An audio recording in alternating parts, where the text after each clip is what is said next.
Right, so you want to get better at Fortnite, but you don't know how. Well, I'm here to help.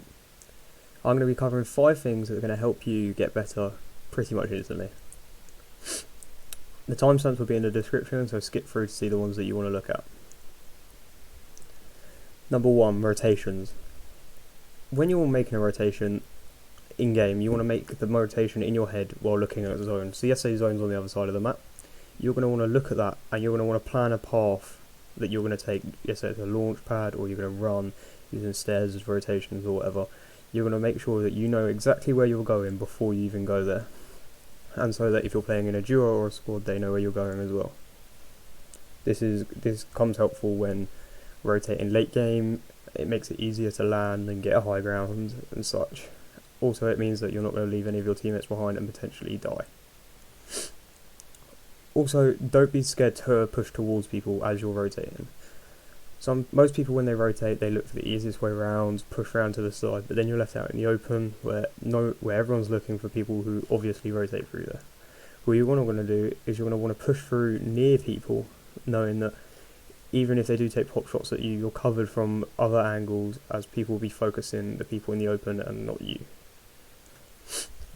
But this also does mean that you're going to use more mats, so you're going to be wise when you use your mats, which then leads me on to my next point. Don't overbuild as you're rotating. If you're rotating and you start to overbuild, then by the time you've got to the next zone, you're not going to have many mats, and you're going to have to look for a refresh, which in most cases in late game, you'll probably get him and then take more damage from somebody else third party and then maybe die.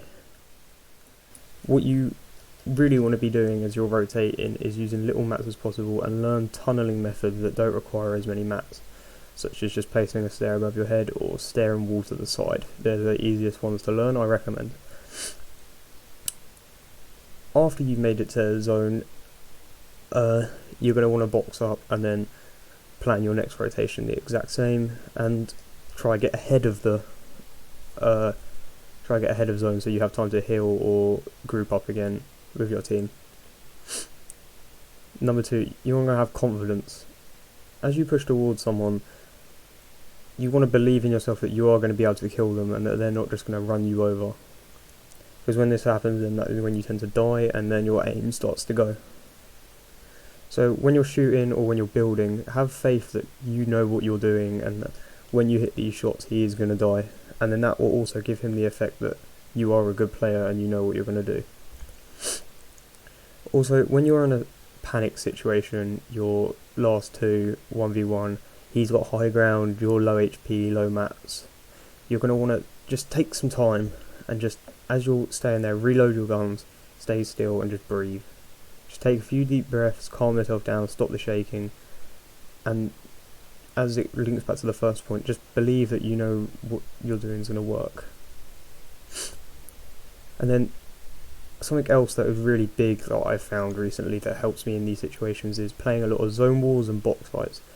This because these are high pressure situations, especially zone wars, because the zone moves way too fast, meaning that you'll be put under more pressure than you ever would be in a game. This helps to build confidence levels when going against people in pub games or scrims. The only way to get more confidence is by playing the game even more than you are. So you need to put more hours in or change your training pattern, because you can put hours and hours in, but someone who has a more efficient and more around the overall training system will always become a better player than you because they know what to train and when to train. This also means that when you're trying to keep yourself calm and confident, that if you have a good training method, you can always know in the back of your head, I've trained for this, I know what I'm going to do in this situation. So don't panic yourself about that.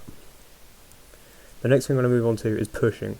Use the high ground retakes that you spent ages learning. Because most people, as soon as they get into a fight, it goes out their head, they lose high ground, they panic, they drop stuff away, try to break it down, guy drops and they're dead.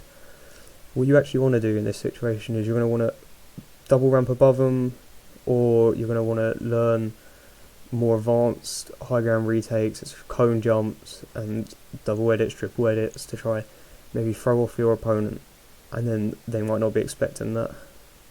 Something else to take on with you is don't be afraid to try something new. Most people think, oh, if I try this, they're going to they're gonna like expect it, I'm gonna die. But if you do try something new and completely random, 9 times out of 10 the opponent won't be expecting it, because they've, one, it doesn't look like you can pull it off, and two, it's probably something they don't come up against much if you're trying to do an advanced trick, or it's just something completely odd and out the blue. This half the time works because when an opponent is fighting you on high ground, he's looking for the rotation pre-fires to get extra shots. If you go the complete opposite way and go randomly, you're going to be able to get the high ground on him, double 90 up, and then you're back on high ground. The next thing you want to do is, it's okay to take the low ground sometimes, even though I just told you to use high ground retakes. Taking low ground is never a disadvantage. You could drop to low ground, maybe rotate away if need be, or you could drop low ground, wait for him to drop, and then edit, put yourself in a box, put a roof above you, and then edit one tile and jump out and shoot, and then reclose it again. That always catches them off. Or you can just drop all the way to the bottom, break it down, and box up yourself as he's dropping so he doesn't get a shot on you. The next thing I'm going to talk about is loot runs. What you want to do with a loot run is you want to plan it before you go into a game. So the next time you go into your arena game or your scrim, go into a pub, just a normal solo or duo, and land where you're thinking of landing. Then what you're going to want to do is you want to find every single chest there, because in Season 2, Chapter 2, there is always 100% chest spawn rate, so you're never going to miss a chest. And know where you know where the loot piles are on the floor, because sometimes they give better loot than the chest most of the time. And then what you're going to do is you want to follow this path every time. This is the most efficient way to get loot, and by the time it gets to mid-game you should be fully stacked and one of the most prepared players in the game. To stay alive longer, you don't want to land somewhere contested. You want to land somewhere near the edge of the map. I recommend landing craggy cliffs sometimes, or the houses near Lighthouse, they're very good, or the car dump near Dirty Docks. Those are my places where I normally land, because not many people land there, and it's good for mats and easy for rotation most of the time. And this will help you advance to late game, where more of the fact you'll win the game hopefully. You also want to use the henchmen and all the henchman chests and places like that, because they give even more loot than's needed. You also get drops off the henchmen. Most of the time you'll get a heavy sniper at least, even ARs, and then this just helps you to get even more loot up, and it's just, you use it as part of your rotate round, as any loot's good loot, I guess. And finally, I'm going to be talking about, you want to watch streamers to get, just watch pros and you will improve loads. When you're watching them, don't just sit there and relax. When you want to look and you're going to be like, can I do that? Take that high ground retake, you learn it. Or when they're doing this, what do you do in this situation? Pause the video and go, in this situation I would probably double ramp up, or in this situation I would stay on the low ground. And then play it and see what they do, and then say why it worked and why your one wouldn't have worked. Also, watch tutorials online. Itchjarian is a main good one, you probably want to watch him. Also, if you've come to this video, I appreciate that, because it shows that you want to learn and you do want to get better at the game, meaning that you are taking the first step to becoming a better Fortnite player.